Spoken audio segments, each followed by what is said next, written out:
Did you get the thing? Yes, I got the thing. Feed the dog? Yes, I fed the dog. Did you download the episode? Yes, I downloaded the episode. What's up with the questions? Can we just go, please?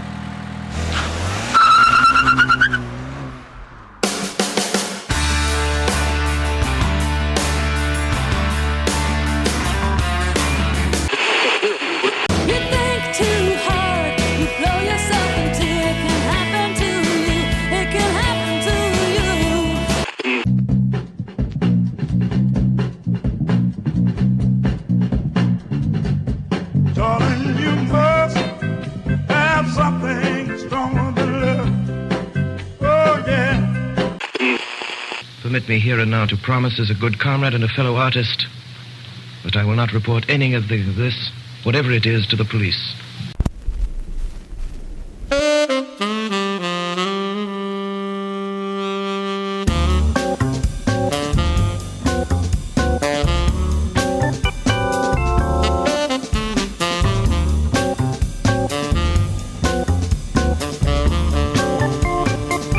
Welcome to Abandoned Albums, the documentary podcast. Each week, our intrepid group of researchers and archivists sift through the album crates of the world, finding those records that may have been lost over time. Our team also seeks out up-and-coming artists with work we feel you should know about. When we're lucky enough, the artists swing by Thunderlove Studio to chat with our hosts Keith R. Higgins and Jeff Calhoun about those albums and their careers as a whole. Sit back, relax, and thank you for joining us.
Hey, Keith. Hey, Jeff. That's a strong open for a podcast. Hey. What's up? How's it going? This is going to be a really good episode. I wouldn't have pegged you as a ska fan. Yeah, I like enough ska to say that I am a fan. It does seem a polarizing genre in that I think there are a good many people that feel like ska is one of those genres that you should only listen to that thing. Like, you should be a ska fan, and like there's almost a myopic approach. But when it's good, it's really enjoyable. Let's get to Karina and what I think is an incredible career. I think that this woman is a musician's musician. She's an incredible vocal talent. You know, this is, and if you had told me 2 years ago, hey, you're going to be talking to somebody from the band NoFX, I would have said you're full of it. But she's a touring member of NoFX. Mm-hmm. But my entry point was with Dancehall Crashers.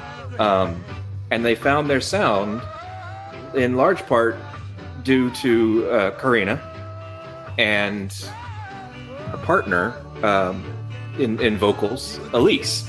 They had a two-female front that just delivered the goods, man. These two women sound so nice singing together. Dancehall Crashers was a tremendous band, and I think a lot of people saw the band No Doubt rise to fame and achieve superstardom.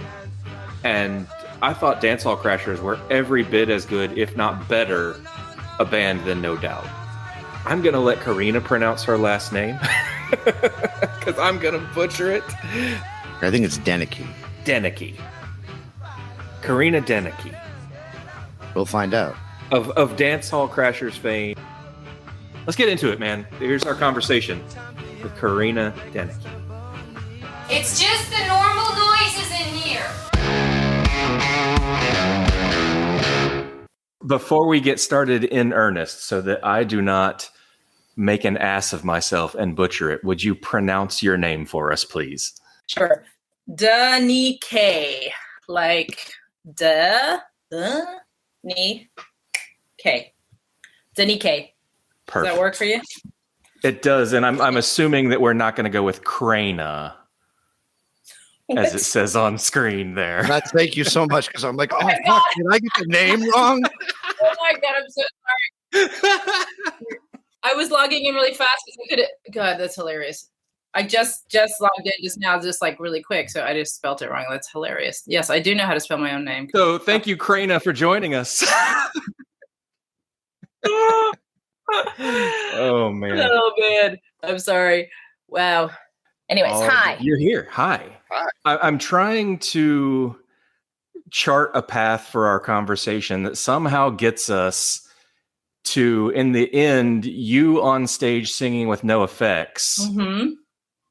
But starting from, and I'm reading from your Bandcamp page here, where you describe yourself as a songstress, chanteuse, arranger, and songwriter who sings her way across many genres, whose original tunes are a haunting combination of 30s seaside shanties, 60s girl group harmony, and noir soundtracks. Now, Keith, I confess, I had to Google what chanteuse means. Oh, really? And found it to be very fitting. Yes. Oh, thank you. For sure. Very, very fitting. So you've done a lot of jazz. Mm-hmm. You've been in ska bands, punk bands, just an incredible variety. Where did it start for you as a musician? Was Dancehall Crashers like the first thing that brought you to the stage, or were you already performing? I was already super into music. I mean, as a kid, I just gravitated towards it, right? Just I was in as many musical projects as I could be in, and I was doing a lot. My parents listened to a lot of music. Both my brothers were super into music, DJs, and just listening to a lot of ska and punk and everything else. A lot of reggae, a lot of toots, all kinds of great music in the house. And so I was just trying to sing as much as possible in choir or whatever I could do in school. And then I got into bands when I was about 15. So I was already singing a lot. And then at 18, my younger brother, was in the ska scene. So we're just a year apart. We're almost like twins kind of. And so he was already in the ska scene a little bit more in Berkeley. Like we grew up in England. So we grew up in kind of, and my older brother is 7 years older than me. So was a mod and a punk and into ska. And I, got really into the Specials and Madness and a lot of, great, that whole scene, the two-tone scene in England in the 80s. So I was there when that was happening. So that was a big deal for us. But, like I said, I was listening to a lot of different kinds of music. So, and then got into the ska scene in California through that, going to Dancehall Crashers needed a singer. My brother was friends with them. He's like, my sister sings. So that's how I sort of got into it in California. But as far as, I grew up on the Beatles and lots of new wave and Susie and the Banshees and Debbie Harry and all the 80s kind of, new wave and punk and ska stuff that was happening there. So, but, a lot of those great musicians take influence from so many things. Beatles were a huge fan. Like I said, I was a huge fan. Eurythmics. And then, of course, Billie Holiday and Ella Fitzgerald and Tina Turner and, a lot of soul singers. And so it's kind of, it can cross over a lot, obviously to me, and just crooners, just the art of singing to me was always really fascinating, and harmony. And I was like at age 3, my mom said she she had a party and people noticed that I was like singing all the Wailers parts when we were listening to Bob Marley. So I kind of always were just like drawn to like, what are the harmony parts? What is somebody singing that like is on the side? What are the three sections in that harmony part? So I guess I would say just kind of covering a lot of material from a young age, and then got really into the ska and punk scene from age 12. Like I was a rude girl in England, but then moving to the States, getting into it that way. So, I mean, I lived close to Gilman Street, which was a huge scene, So we were all friends with all those people, the Green Day guys and the Rancid guys in the early days, Operation Ivy. And I used to see Lint at warehouse parties. And before either of us were, well, he was in bands, but I was a little younger and I wasn't yet. And, it was a whole crew. Even though we weren't super buddies, we all knew each other, It seems like when describing the Dancehall Crashers, you almost split it into eras. And it's, a lot of people mention Tim Armstrong's involvement with the start of the band, but to me, the start of the band really was you and Elise. Yeah, I mean, there was another singer before me named Ingrid, and there were so many people in Dancehall Crashers. Like we have probably the largest amount of like ex-band members of any band. It's ridiculous. Like Andrew, I think even Andrew from Screw 32 was in it briefly. Yep. He was, and Joel Wing, our bass player, Eric Larson, like tons of like however many horn players we had. Jeremy Goody, who's a great engineer now. And then over the years, even, more T-Bone Willie, who's now was in Say Ferris and now is in Bite Me Bambi. And like, we've had all these band members, over the years. But, so I think that Elise and Ingrid was in the band before Elise even. I think it started with a sort of more trad sound, 3 horns, and it was called Dancehall Crashers, which was supposed to be sort of a little bit more trad ska stuff. And then it shifted a lot when her and I got together. So I think that's when, we sort of honed in on this very specific harmony sound. It's absolutely signature. Is the band name, is it true that the band name was inspired by the Alton Ellis song? Yeah. Okay. So that's kind of what I'm saying. Like the early days of it definitely didn't, there was some punk element to it. Of course, everybody was into that music too, but it was a little more trad ska. That was the the original members were really more into kind of trad ska stuff. So that was where the foundation kind of was coming from. I think that the addition of Elise and I, and then we eventually dropped the horns section, kind of shifted it a little bit, and we kind of went a little bit more of a heavy guitar sound and less keyboards. We didn't have keyboards anymore, things like that. Was there anything driving that? I mean, to drop the horns from a band that is rooted in a 3-piece horn section, it's kind of a move, right? Like, was that something that was much talked about? Yeah, there's a few reasons. I mean, one is like financially trying to tour with 9 band members is pretty impossible. And, we had 2 singers, not 1. So that's already, 5 people on stage. If you only have 1 guitar, then you've got 2 guitars, which we like the sound of 2 guitars. And so at that point, there's 6 band members. It's kind of impossible to tour with 9 people when you're not making any money. I mean, we weren't doing well at all at that point. So that's one reason. We broke up for a while and got back together, and it was just, impossibly hard to coordinate that many people at that time. It sort of happened naturally, where we had 1 horn player for a while or 2, and then it just was like easier just to try it. I think maybe someone flaked on a show and then we just did it without a horn, or I don't know, who knows, I can't remember that. But it was sort of a natural transition and shift, but at the same time, we kind of decided that we liked a kind of poppier sound at that point that wasn't necessarily so trad. And, we were listening to a lot of punk and a lot of other music, so that didn't really have that, that much of a horn section. So we were all enjoying kind of that shift anyway. At the time, I remember thinking, because Lockjaw was when I kind of stopped in my tracks and went, oh shit, Like this is really special music. It always felt kind of tragic that No Doubt sold a gajillion records and Dancehall Crashers didn't meet with that same level of success. Oh, well, thanks. I mean, you had that album. Look, we've talked about musical antidepressants on our show before. I can mainline the song "Go" and just bounce around the room. Like it is instant happiness for me. I'm dancing like a fool.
We had a shitty label, to be honest.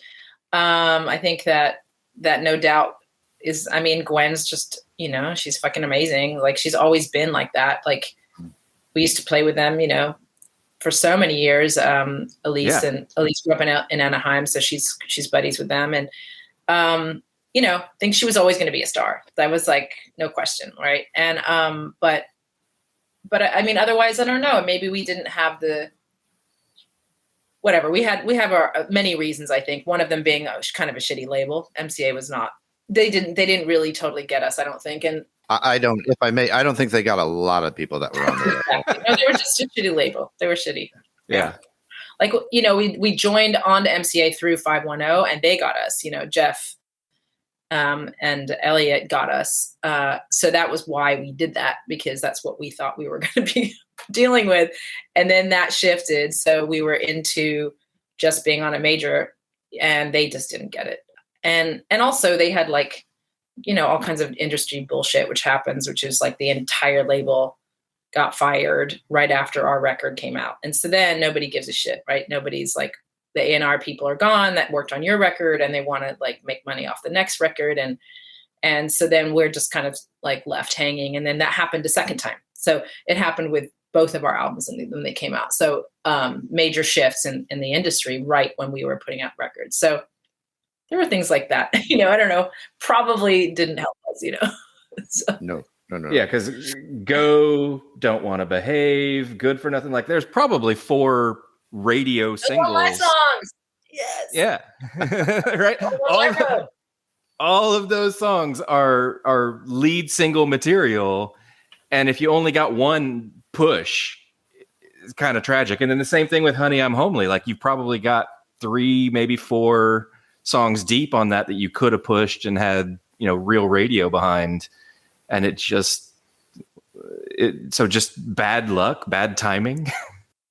I mean, I think that was a lot of it. I really do. It's a strange time in the industry. People, you know, were getting, I mean, Weezer got dropped, I think. It was like everybody was getting like dropped and like, you know, it was like everybody was getting signed for a second and then everybody was getting dropped. It was just kind of this weird window of about 8 years where everything was shifting a lot. So I think that's a big part of it. I don't know. We also refused to do some really annoying things that we just didn't agree with, you know, like. Do tell. Well, I mean, like the labels often were pushing that you do a cover song for your first hit. And we just didn't want to do that. So it was like, you know, put out a cover of whatever, pick some 80s song. And then like, that's going to be your introduction into the radio world. And, you know, at that point, you'll be able to follow it up with an original song.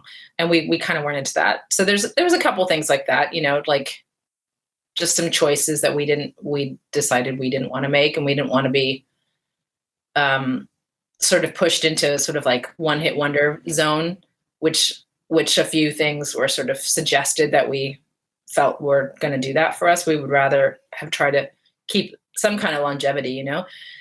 And the industry's just, you know, funny like that, you know, and it's also when you're a woman in a band at that point, especially, but they really were confused. Like, I mean, even just the fact that I'm just a girl was sort of like, I feel like I've had lots of discussions with, because I was in another band that got signed that was all girls, and they just didn't get it. You know, they really didn't get it. They were like, well, you need to write more songs that are marketable towards men. And I was like, you know, I think we're doing okay with it. You know, I had this pretty feminist lyrics and stuff like that. And I was like, no, we have a lot of people that are really interested in what we're saying. At that time, it was, you know, somehow just the people didn't understand, like, women. And then it became this whole thing, women in rock. It's like, well, you see, maybe we do have something to say that people are interested in and women are interested in. And it doesn't have to be like, you know, toned down and like made, you know, into this like fluffy song that everyone's going to just somehow relate to. Like, you got to relate to everybody, that kind of shit. So instead of just writing what you want to write, you know, and a lot of our lyrics for dancehall are pretty sarcastic, you know, and have a sort of biting, you know, kind of dark tone a little bit lyrically. So I don't know, things like that might have influenced them, but you know, I think the shift in the industry was happening. That was happening during our releases. So try using the fine adjustment knob and do it more slowly. You're likely to miss the cells you're looking for, even though they may be there. Having never been involved in the industry to that extent, it almost sounds like a shitty relationship. I love you. We'll sign you. You're perfect. Now change. Mm-hmm. You know, you signed us because you liked us for doing this. Yeah, we had like this one A&R guy that came in was like, this song is good, but you have to change the guitar solo. You just have to. I remember this specifically. I thought it was so hilarious. Just because he wanted to have like a say, you know, on the record, like he had his like production credit or something. Mm. And so we were like, okay, we'll change it. And he comes back like an hour later and we're like, okay, we change it. He's like, oh my God, so much better. Totally didn't change a thing, you know, stuff like that. You know, just kind of just bullshit. Like they didn't know what they were listening to. They weren't really sure how to deal with it. I think that's, you know, it's, you know, we fall into the same category as a lot of bands in that position. But, you know, there were things that we weren't going to do. And then, you know, the ska thing was kind of blowing up. And I think they really wanted us to kind of push that angle a lot. And we just didn't want to sound like that anymore. We weren't interested in that really sort of 90s ska sound to that level. We wanted to do it our way. We had two vocals, which meant that there's so much going on already harmony wise. And like, you know, the melody lines are like moving around so much. It's like adding horns. It just felt like, no, we want some space. We want some space from the vocal to the guitar. We don't want this like constant, you know, harmony sound. So we had our opinions too. Sure. And I feel like when the horns dropped out of the band, the guitar work picked up. I mean, there was a demonstrable improvement in overall tone and mix. I mean, you could hear it. It seemed very intentional. Yeah, thank you. Yeah, I mean, you know, Op Ivy, there's a lot of bands that didn't have horns or had very little horns. So, you know, it was the fact that we were kind of getting kind of harassed about it, the Clash, you know, I mean, there's people that did ska-punk that were not, you know, in that trad sound. So, yeah, we got a little shit for it, but we were also playing a lot of shows, you know, early days, we were playing a lot of shows with a lot of fights. So the skinhead scene, the mod scene, it was like constant fights in the front row. And once we shifted away and got more into the punk scene, it was actually less of that. So there were a bunch of reasons that we kind of shifted, you know, into a slightly different place. Yeah, gnarly fights, really brutal. Was that a regional thing or was that countrywide? I don't know if it was totally countrywide. It was definitely happening in San Francisco and definitely happening in LA. So, I mean, all of California which is where we were playing mostly at that point of time. Like we didn't go on tour till, I mean, probably the early 90s was our first tour with Hepcat. We did something with King Apparatus. And that was okay. There weren't that many fights anymore at that point. But you know, in the early days, there were a lot. It was like, you know, on the dance floor, everyone's like getting into it. It was gnarly. I mean, you know, I know NoFX talks about it a lot with like the punk scene in LA, which I didn't experience, having grown up in England and then moving to you know, NorCal, but that's just kind of how it was. And whatever you could do at that point to kind of mellow that out a little bit was also something we were concerned with. So it seemed like Dancehall Crashers had a strange ebb and flow in popularity where, you know, the demand, like you said, you broke up for a while, you reunited. You know, anytime a band has enough of a resurgence that you reissue an older release as the old record, you know, there's something happening there. There's something like this, almost a late acknowledgement that like I said, this is special music and we need to lift this up. Mm-hmm.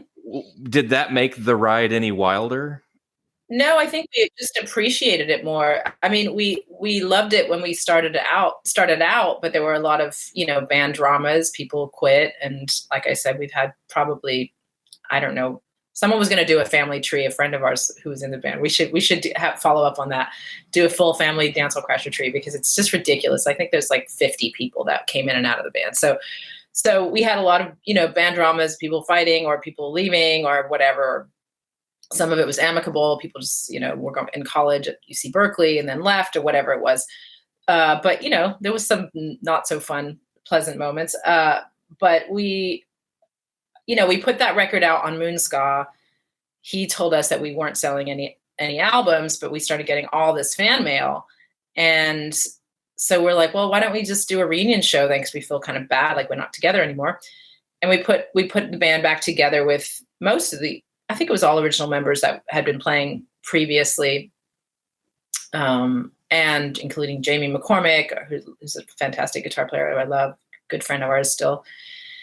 And we sold out, and it was just a shock, you know, like we had suddenly had this big fan base that we hadn't had pre-release of the albums. The album just really kind of, you know, I think we appreciated at that point, like, oh, well, maybe we do want to continue this. Maybe there's something to be said for this album that we thought hadn't sold anything or no one had responded to, but actually, you know, people were listening to it. And obviously, you know, ska and the punk scene is a small scene. People were going to the record store and they'd buy every ska record you could get that was new. And so you kind of get into this niche thing, right? So people were buying our album. We just didn't know it at the time. So no, I think we appreciated it more. It was fun. It seems like a lot of artists that we talk to that had some modest success in the late 90s, early 2000s, it seems like that was a difficult hump to overcome. Like the sort of dissolution of the traditional radio model and the record labels kind of falling apart at the seams. Like it's difficult to make ends meet. And a lot of artists kind of petered out, lost some creative energy in the early 2000s. And then it seems like a lot of them started making music again, maybe 2008, 2009, which happens to coincide with some of your early solo releases. Yeah. How long was it in between Dancehall Crashers and you sitting down and saying, I'm going to record my own music and I'm going to do my own thing and satisfy myself? Good question. So I think that, I mean, I've always done other music at the same time as Dancehall Crashers. Like I was in another group called Jezebel that got signed 2 or 3 months. I think it was actually before I signed the Dancehall Crasher. I signed to 2 major labels like within a 3-month period, which is like, you know, you have to sign that you're like completely committed to that one label. And then I was like, I'm doing this again to a different label. No one figures this out. But you know, in true fashion, one of them kind of didn't work out in the end for me. But I was always doing other music, and you know, like I said, I mean, I'd listen to jazz and other music a lot all the time. I listened to a lot of doo-wop. I listened to a lot of, you know, old reggae and rocksteady, and I listened to tons of new wave and things that were kind of around the punk scene, but maybe, you know, a little different, Motown. And I took a couple years to figure it out. I would say I was doing a lot of other music. Like I was in another band right after that called Star Nova, which some of the band members became my solo group as well. 3 of us or 4 of us continued on. And yeah, I really thought about it. I think I had a moment of like, what am I going to do now that Dancehall Crashers is done? And I wanted it to be done. I was one of the people that wanted to be kind of done with it for a while. And I think I just decided like, well, am I not going to do music anymore? And then I thought about it for like 3 seconds and I was like, well, no, that's not an option. So if it's not an option, then I have to put all my energy into doing music. Like if it's like one or the other, and I'm not going to give up on music. That's for sure. Therefore, I may as well put all my energy into it. So it really was a very clear decision. And then I was sort of, you know, enjoying the challenge of like, okay, I've always sung in harmonies. Of course I do on my album anyway, but I want to write songs that like are my vision, my completion. Someone else is not going to be able to say, they don't like that part or whatever. But also just to see like if I could do it, you know, because I love collaborating. I really do. It's to me, it's super fun. It's a big part of it, right? Playing music and writing music is collaboration because that's always the best. But I wanted to see what it would be like if I sent my vision through to the end, and also, you know, what my voice would sound like alone without tons of harmony where I'm singing lead all the way through, and just things like that, just to see what it felt like. So yeah, I mean, I know a lot of musicians in the Bay Area because I've been doing music the whole time. Like I said, I was in a lot of bands on and off, so it wasn't that hard to put together. What did you learn about yourself once you realized that you were the only voice?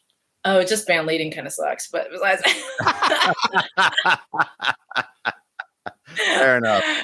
No, I mean, it's just hard. It's a little bit hard, but it's not, I mean, it was also fantastic. I mean, mostly great. I'm actually about to do a show of that band in 2 weeks, which I haven't done in about 6 years. So I took a little break when I was in this other band I'm touring with. Not intentionally timed with that, but it just happened that way. And yeah, I mean, it's what's hard is that because I'm not fitting into a scene with that music, I'm not writing a punk record, I'm not writing a ska record, I'm not writing a pop record that's solely pop. Just kind of blending all my influences is a bit confusing for some people, especially for record labels that want to put you in a little box, you know. So that's been a little hard, but I knew that going in. I also feel like I've always known that, like when we were on MCA, it was like, well, I could try to do a solo career and go real pop, you know, and, you know, I kind of just didn't really want that, I guess. I mean, I do love some of that music. It's not that I love pop music. It can be great, but I just didn't want, like, actually, even just once the internet started getting weird, you know, and people were writing shit about each other on the internet, like in the very early days. You know, you guys are old enough to know what that's about, but not some of the people that might be listening. I've been in an AOL chat room, Karina. Yeah, no, I mean, it was just weird. Like, you know, I remember being on tour and like somebody freaking out that somebody had thought I was, you know, having an affair with someone we were touring with, you know, just like that kind of bullshit. And we were like, what the hell? You know, what's going on?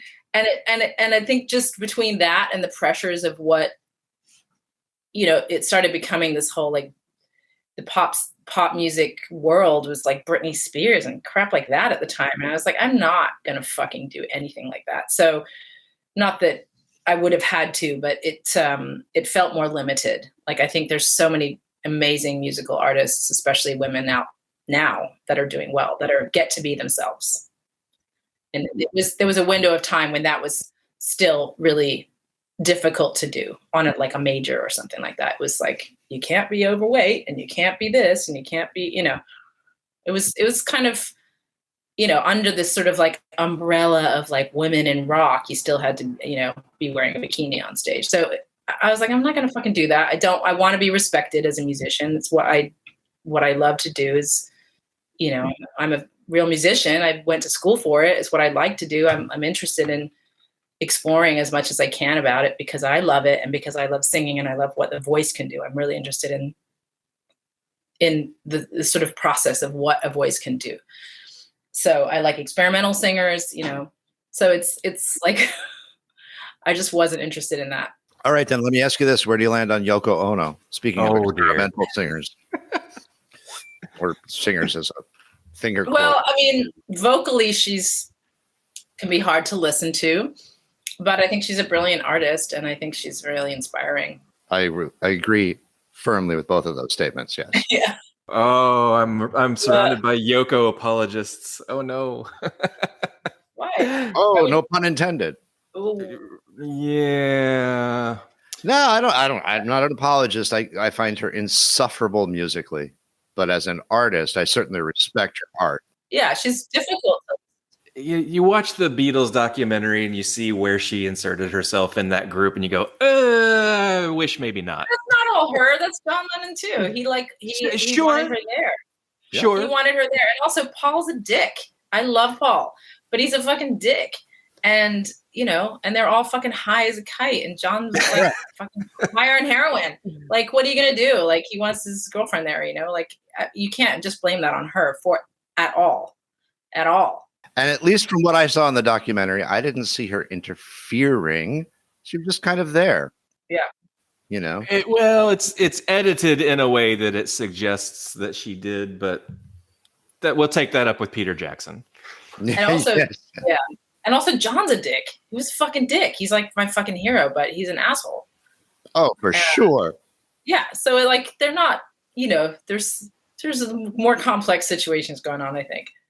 I wonder if you can take us. So I mentioned your solo work. There's an album called Underglass that features a song. Please correct me if I say this wrong. Yeah. Musée Mécanique. Yes, that's right.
It was released on Under Glass, but also was included in a Fat Records compilation that maybe pushed it to an audience that it wouldn't have normally found. Tell me about that song.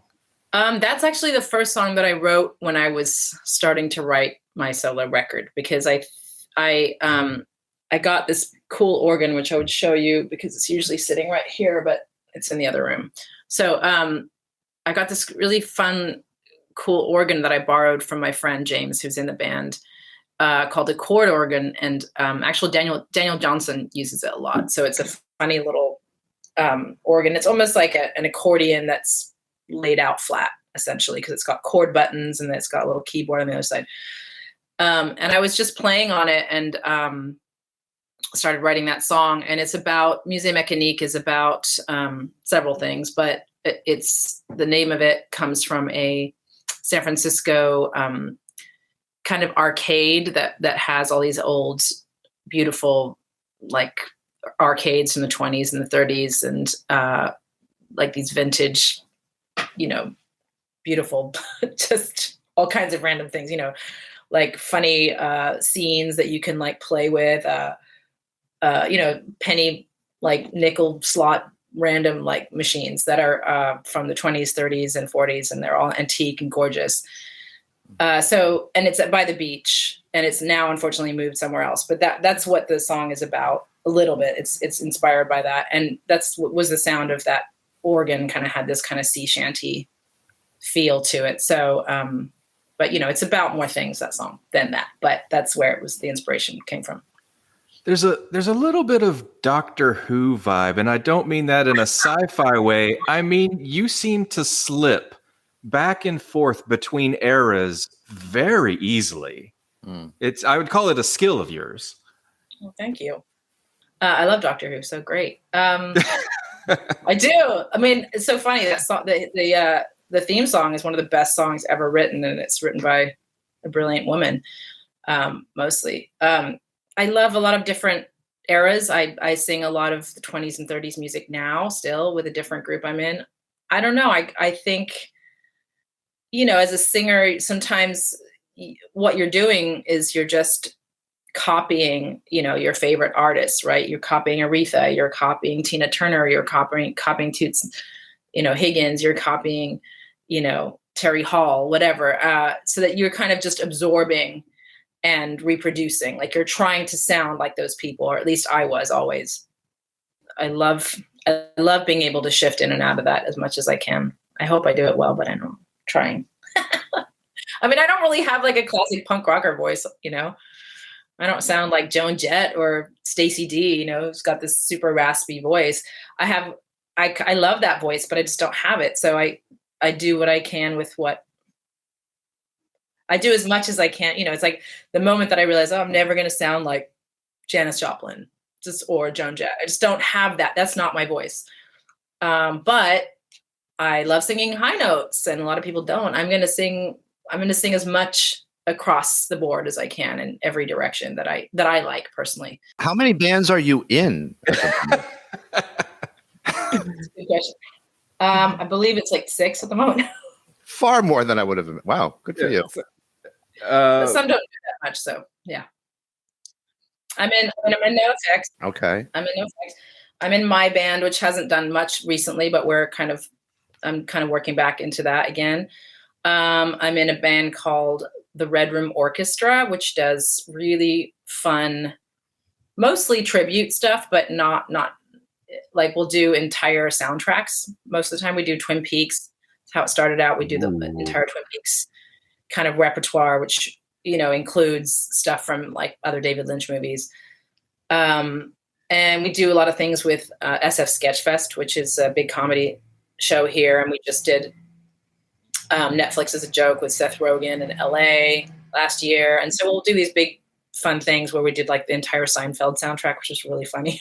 Oh, wow. And we'll sort of take it to new places and do weird arrangements. We've done a lot of other, we did Repo Man with Alex Cox. Oh, wow. And Xander Schloss. Like there's some great, guests that like as many people from the actually original series. Like with the Twin Peaks series, we had some phenomenal guests like from the original series there. So they're not real tributes. They'll be like full soundtrack nights.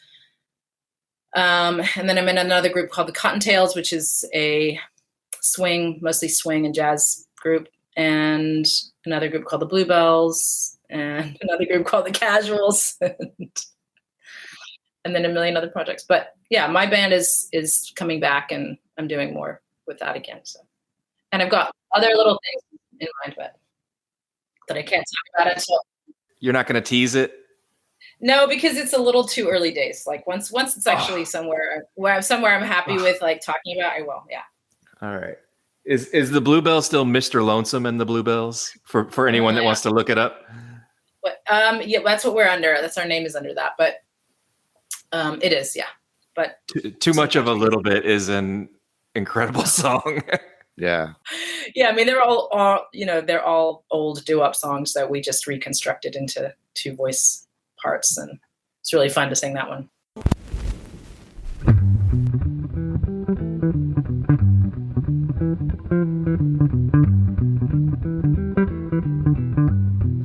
Well, I'm a disappointed gal. I thought thought it was tough. I took a little bit of a drink, but then a bit was too much. I've had too much of a little bit. It's about to get me down. Too much of a little bit. It's about to get me down. Well, I can't eat right. No. I can't sleep right. No. I can't think. I can't drink. I can't talk right. No. I've had too much of a little bit. It's about to get me down.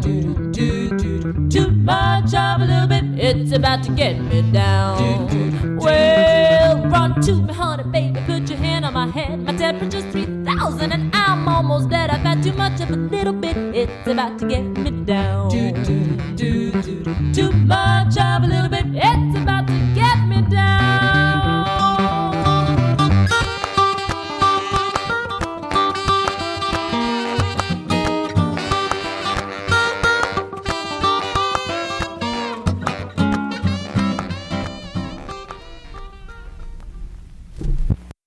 The reason I even started that band was because I was like, well, I'm writing all this music, but it's all fucking depressing. Like, it's like, oh, another goddamn, whiny heartbreak song or something that I had written, whatever, at the time. And I was like, I'm just kind of bumming myself out, like, let's like have something fun to sing. It takes experience, knowledge, determination, and insight to overcome fears that are not rational. But it can be done.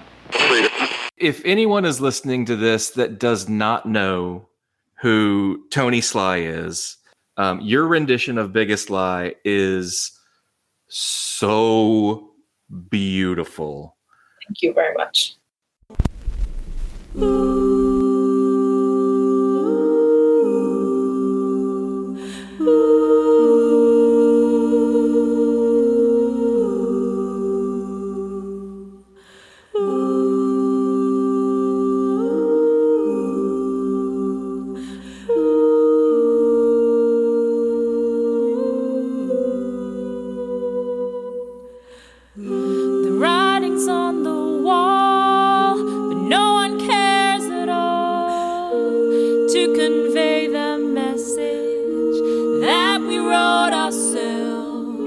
Destroy the walls we mend and burn the candle at both ends.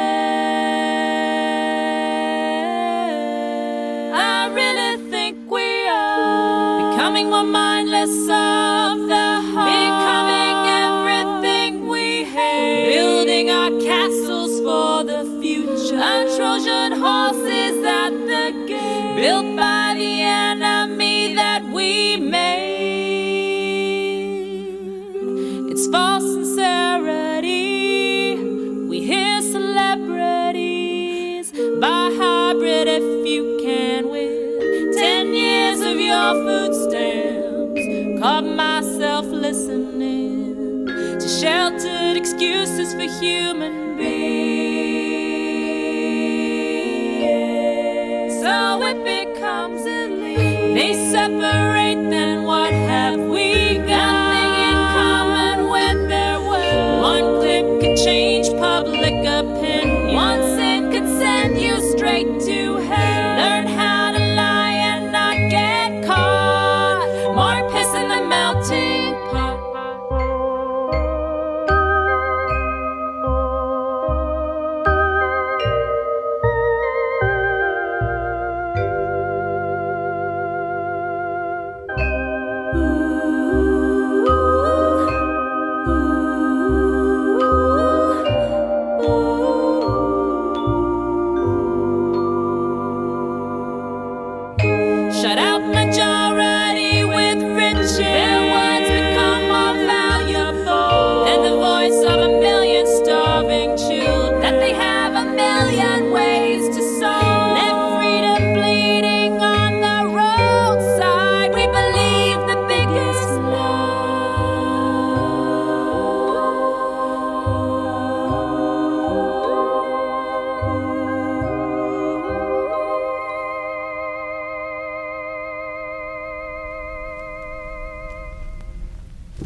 Tell folks who Tony Sly was. Tony Sly is a phenomenal songwriter and was in No Use for a Name.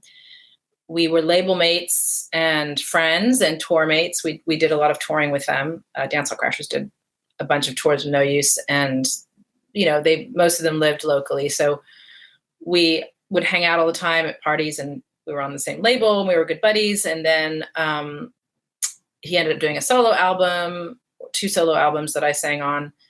So that was a huge honor, and just dear friend, super funny, just lovely person. I can't say enough wonderful things about him. And I'm good friends with his wife and his kids. And Fat Mike was doing a tribute after he passed, and asked, his whole theory, his whole concept was that, because I was doing my solo material. So he'd seen this kind of more acoustic stuff that I was doing. It's not super acoustic, but it's more loungy or whatever he wanted to call it. I think he was calling it loungy or something.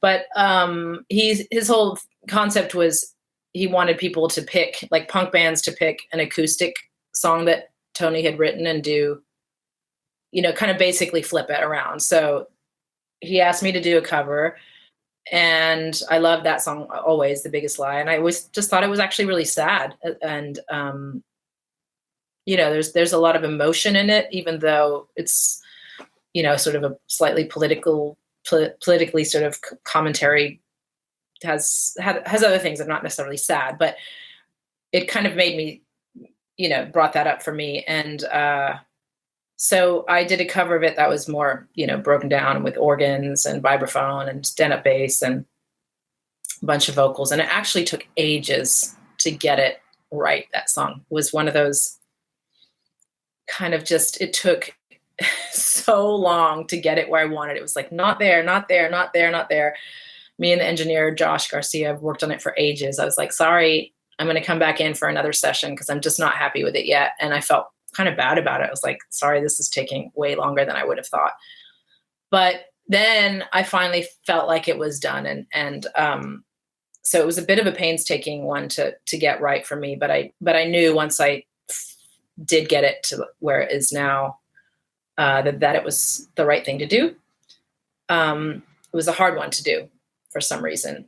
I think in part just because you're making this fast, heavy song slow, and how do you do it right? And, I'm thinking of Tony a little bit too. Like, what is he going to want? Would he appreciate some weird version of this done this way or not this way, which is a little, you can't guess what someone's going to like or not. But I know he's a big Beach Boys fan, and there were a lot of things that I know he liked that other people didn't know about, Billy Bragg, and who I'm all big fans of too. So yeah. So I worked on it a lot. That one was a lot of work. It's gorgeous. But thank you so much. Thank you. Yeah. I that's one of my favorite tunes you've been involved with. Thank you so much. Yeah, it was, yeah. And then Mike was like, he loved it, and Aaron loved it, and everybody was like calling me once they heard it from the label, and I was like, I'm crying. And Mike's like, look, we've got huge bands on this record. I mean, there was a lot of people. It was like 50 bands or something. I can't remember. And he's like, but I'm going to put your song first. And he's like, it's a huge honor. Like, you have to understand, this is a really big deal. You're just like, just you by yourself. And like, yeah. So that was really sweet.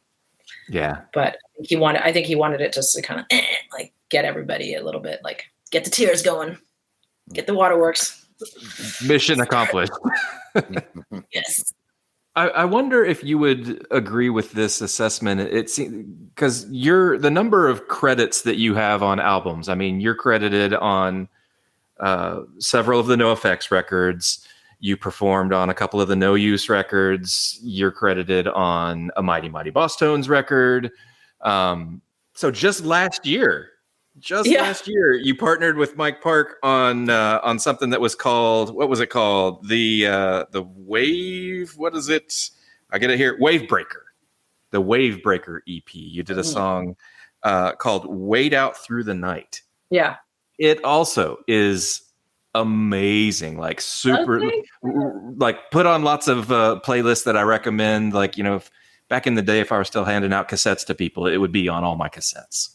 Thank you. That was really fun too. He asked me to do it. We're old friends. Like we used to play together. Again, early days of Dancer Crashers was we played with Skank and Pickle a lot, and we were good buddies with them. And I mean, I think there's some funny flyers of just like them, us, and No Doubt. It's like And he asked me to he's got his label's doing great, Asian Man Records, and he asked me to do this fun EP split thing that he's been working on. And he sent me the track, and then I kind of went crazy on vocals.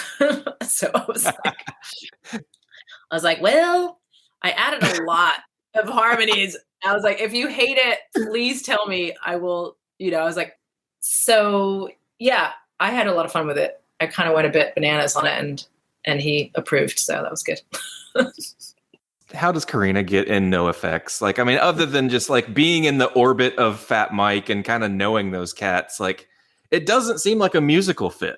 Well, I had been working with, Mike was living in San Francisco most of the, until recently, well, till about 8 years ago, I would say.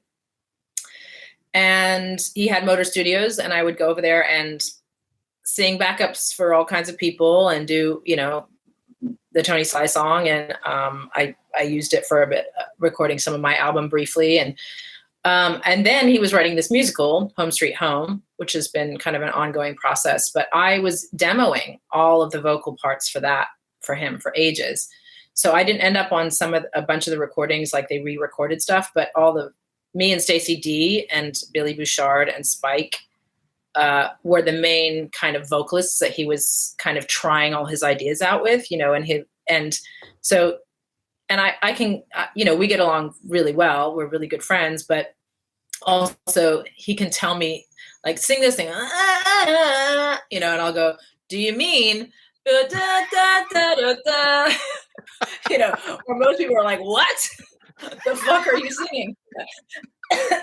And so we had a really good rapport, and then he'd be like, yeah, but they're just gonna do something, do some other stuff with it. And I'm like, well, what kind of stuff? And he's like, some kind of jazzy, or some kind of bluesy, or something kind of like, now do the, Brooklyn accent, or like, he just had all these like trying all his crazy ideas out. And then, he's very specific. So he'll be like, okay, well then the third note, sing a different note, like, and just but the third note, sing something different. So he's very like detailed, and we just got along great, and I could understand his wacky way of producing and asking for ideas to be done differently. So anyway, we've been doing that a lot, and I know Limo really well, who was playing keyboards for them for years. I also toured with them a lot, Dancehall toured with NoFX a lot. We were on their label. We were really good friends. We hung out and partied all the time. So in San Francisco, so we just knew each other well. And he had just put my song out on the Tony Sly thing. He'd seen my band a bunch of times. He knows what I can do, or, what I can play. Sometimes I helped him with keyboard parts on his musical as well, like working out chord progressions or something like that. And he just said, he actually called me really late at night one time, and he was there with his lady at that time, and he was like, "Oh my God, Karina, Limo's leaving the band, and someone just said like I should get you in the band." And he's like, "This is genius. You should do it." And I was like, "Well, I'm not a great keyboard player." And he's like, "They're not hard parts, like just practice." And so that's how it happened. I get along with each individual member really well.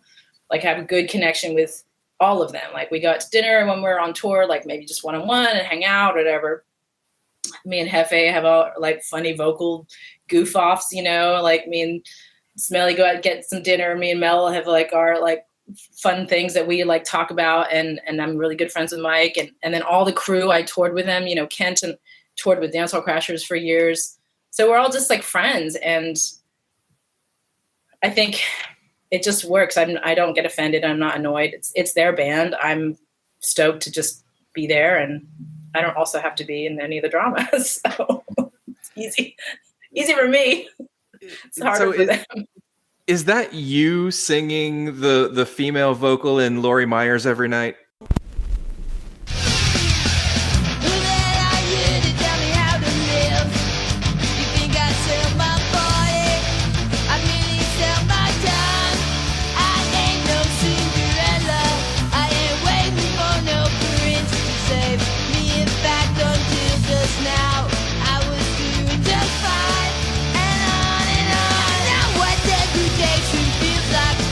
On the floor at the factory where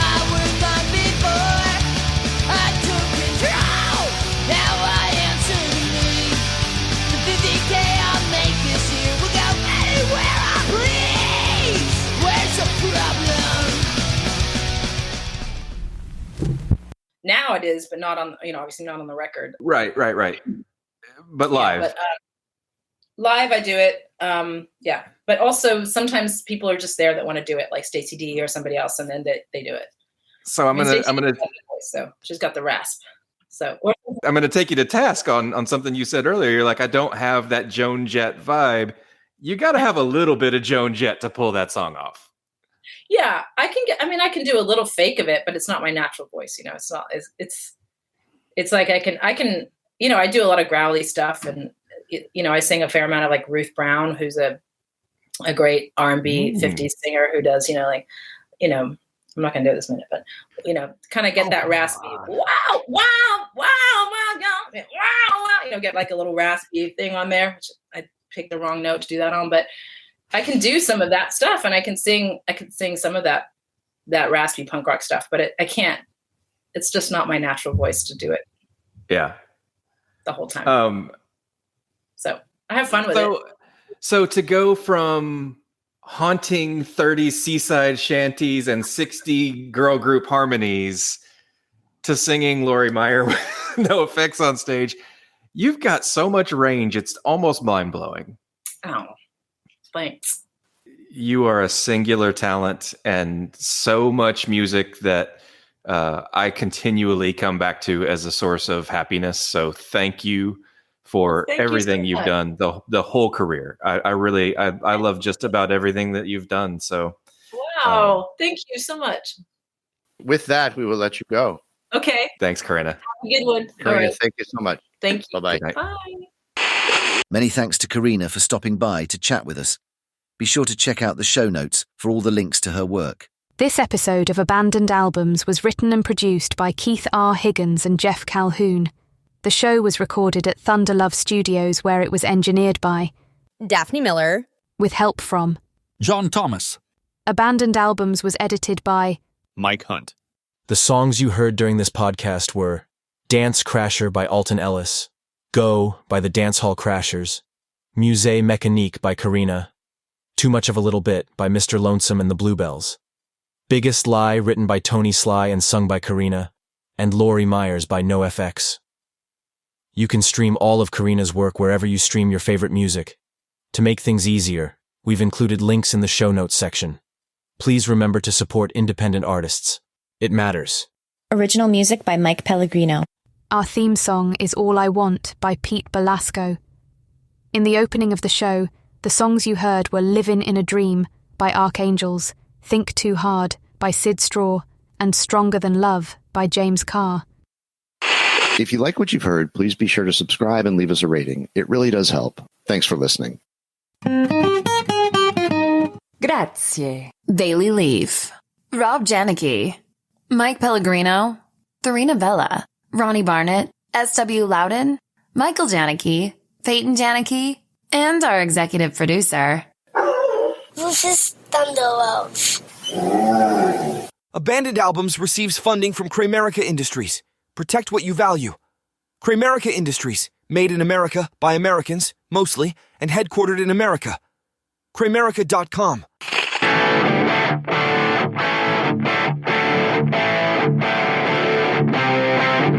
And now, until we meet again next time, I remain as always, obediently yours. Abandoned Albums is a production of Paw Print Media.